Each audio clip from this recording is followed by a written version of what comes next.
Hi, hello and welcome from wherever you join me today. Yes, it's me again, Jim Black from the Three Hats Stage Media channel, trying to provide entertaining content media for all the world's stages. This is a Pause for Thought edition where I review one of my favourite movies and see what messages we can take from it and how we can use those insights in today's busy lives. All the movies I review come from over the past several decades, some you may know and some you may not. They're from a book or screenplay, have a great cast and a fantastic soundtrack. As you can see from the lightbox just to my side, today's movie is no exception. It's Almost Famous and it's from 2000. The screenplay is by Cameron Crowe, and I recently did a Pause for Thought on him, a previous film of Jerry Maguire, if you want to watch it. There's an all-star cast with Patrick Fugit. He plays William Miller, and you'll remember him from things such as We Bought a Farm, Full Circle, and more recently, Treadstone. Billy Crudup plays Russell Hammond. There's Kate Hudson. She plays Penny Lane. Zooey Deschanel. She plays Anita. That's William's sister. And you may know her as Summer in 500 Days Of. And she's also the voice of Bridget in the new Trolls movie. Frances McDormand. She plays William's mum. And if you've never seen 3 Billboards just outside Ebbing, Missouri, then I suggest you watch it. It's a great movie. It's her lead role with Woody Harrelson and Sam Rockwell, one of my favourite actors. Then there's Philip Seymour Hoffman. He plays Lester Bangs, and you'll know him from The Boat That Rocked, along with his great performance of Truman Capote. Jimmy Fallon's in it, and there's a great cameo performance by Peter Frampton. The rock star, that's right. So I ask, is it right? Does life really change that much over time? And should you enjoy it, experience it, and fall for it? Let's get right into this movie review and find out. Do you ever see your life as a journey? Something that you're experiencing, enjoying, and falling for? Sometimes it goes too fast, sometimes it goes too slow. Sometimes it stops and sometimes it starts. But that's life after all. Everybody's life has been lived before. There's nothing different. It's just a new version of it. But does it get any better if you see it from a different point of view? William Miller wants to be a rock journalist, and he's going to get his chance from Rolling Stone magazine when he is asked to do an article on a band. All is not what it seems though, both for him and those he meets on his journey. So let's see them enjoy it, experience it, and find out if they fall for it as we get into this plot. So the movie begins a few years prior to the main part of the movie. So let me explain. We're at the home of William, his mum, his sister Anita. It's one of those families that there's no father around, not sure what happened to him, but the mum has brought them up as best she could over the years. But she's one of those very protective types. You know, we all know them, we've all got them in our lives.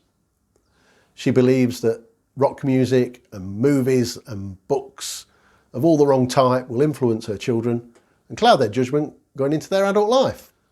One day when they're driving in the car, William finds out that he is actually 11 and he's believed that he's been 13. The reason he believes that is because he's in year 13 at school. So why would he be 11? At school he's very different to his friends.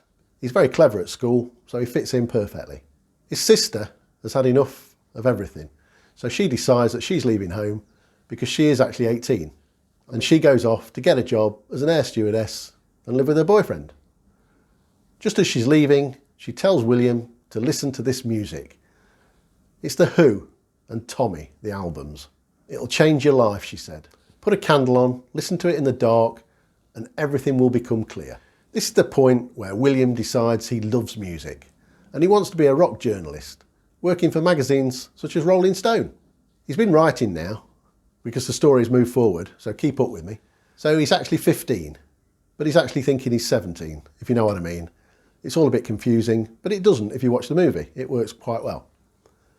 So he's been writing for a local magazine called The Cream, and that's ran by Lester Bangs, who's a musician that William wants to be like.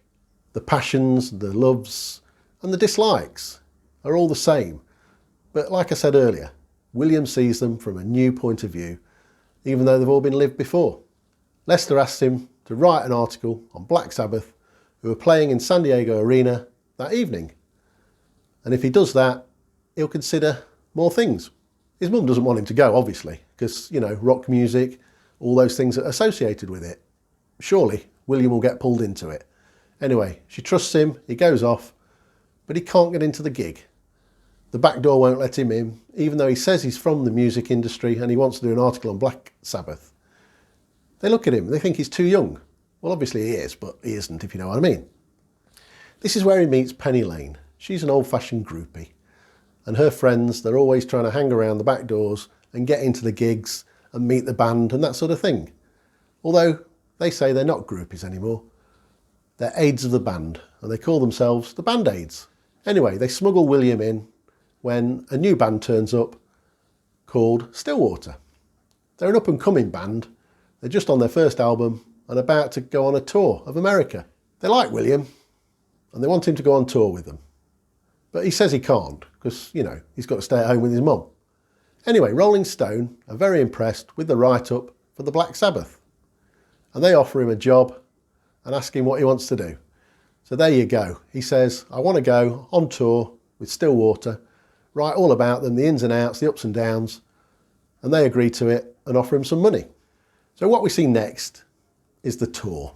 His mum's agreed, as long as he's looked after and as long as he does as he's told and makes sure that he lives a clean and lifestyle, you know, the type that should be led by a young 15-year-old boy that's 17, if you know what I mean. Penny looks after him and the band take him in. Things are going to change, because they always do. He's under pressure to write. He's recording all the time, he's writing all the time. But the one thing he needs is that interview with the lead singer. Russell, however, doesn't want that to happen, because things that are said in confidence, in jest, you know, just around friends, often are the truth. And if that gets out, then it could destroy all the myths of a hard-working rock band that Stillwater are. Anyway, moving forward, on the tour bus, we see a great scene. Apparently it's recorded many, many times just to get it right, but it's where they all start to break into song and sing Tiny Dancer, the song by Elton John. You must watch it, because it's really good just for that alone. As the fans get more at each of the gigs, the music company that own the band, because they often did in those days, they want more. So they send a new manager in the form of Jimmy Fallon, who's got to manage them. He decides that the tour bus Doris must stop being used, because it's easier to get from A to B on an aircraft. After all, America is a very big place, if you've not been, but I'm sure you know that anyway. On the flight, there's a lot of turbulence. It causes a lot of concern for the band, because they all think they're going to crash and die. So a few more home truths come out, and there's a big speech by Russell that obviously William is recording. Anyway, the plane doesn't crash, you'll be glad to know, and Stillwater and William all survive. So through this time, friendships have been made, things have been said, tense times for some, happy times for others, but under the pressure that they're all having, things aren't well. You know, the cracks are starting to show. The touring, the concerts, and all those sort of things, the bad living, it's all catching up. It tests the best of us in any walk of life, whether it's, you know, a rock band or anything else. So as we head towards the end of the film, which is the final concert that's supposedly going to happen in New York City, William is told by the Rolling Stone magazine they want the article. So off he goes to the offices of Rolling Stone, and yes, they find out that he's only 15. But, you know, they give him a chance, so he types it all out. It's a brilliant story, insight into the band, lots of truths, what happened, what didn't happen, all that sort of stuff. So they really like it.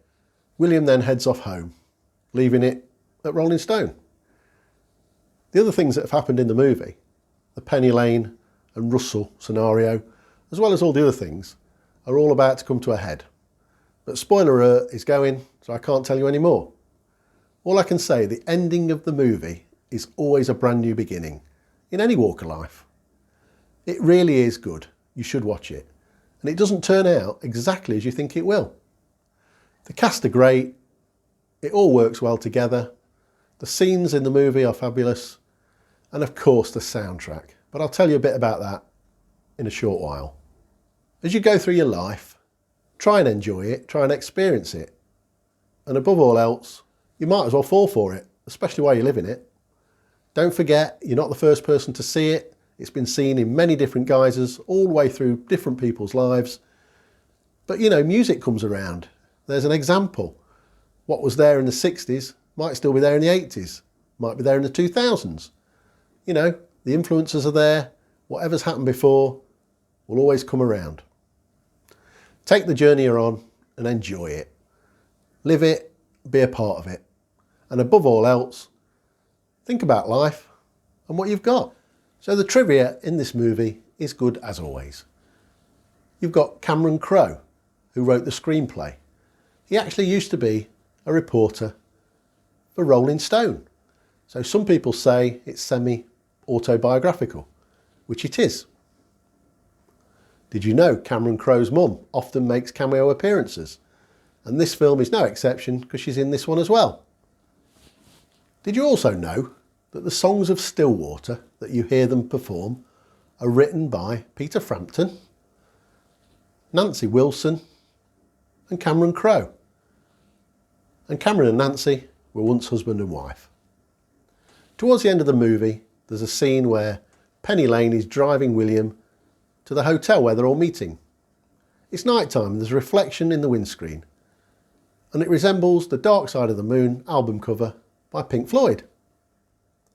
At the end of every movie, there's always a disclaimer. It says any characters and events are purely fictional and any real life similarities are purely coincidental. If you look at the disclaimer in this movie, you'll see that it says Penny Lane is based on a real character. Bet you didn't know that. A final bit of trivia for you. If you listen while you're watching the opening credits, you'll hear a record player.